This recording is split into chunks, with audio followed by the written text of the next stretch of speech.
කාශ්‍යප බුදුරජාණන් වහන්සේගේ ශාසනයේ සත්පුරුෂ ඇසුර නිසා එක තරුණයෙක් මහාන වෙලා අවුරුදු 20000ක් බඹසර සිල් රැක්කා. ඉන්ද්‍රිය සංවරය පුරුදු කළා.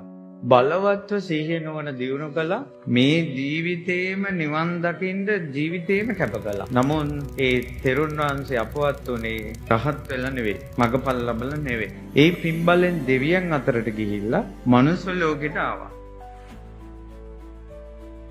මනුස්ස ලෝකෙට ආවට පස්සේ බඹසර රැකපු කෙනෙක් නිසා හරි ලස්සනයි කොල්ලා.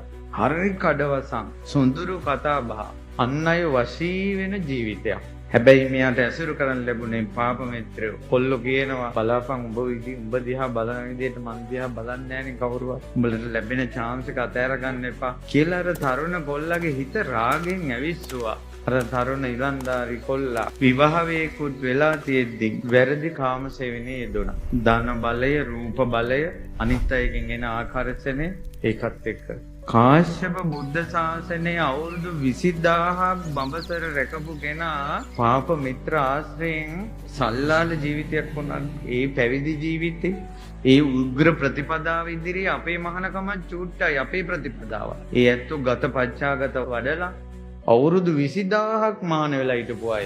මැරිච්ච ගමන් නිරේ. අවුරුදු 20000ක් මහාන වෙලා හිටපු කෙනත් නිරේ ගියා කියන්නකො. එහෙම කෙනෙක්ගේ ජීවිතේත් එහෙම වුණා නම් කල්පනා කළ යුතුයි ඔබ.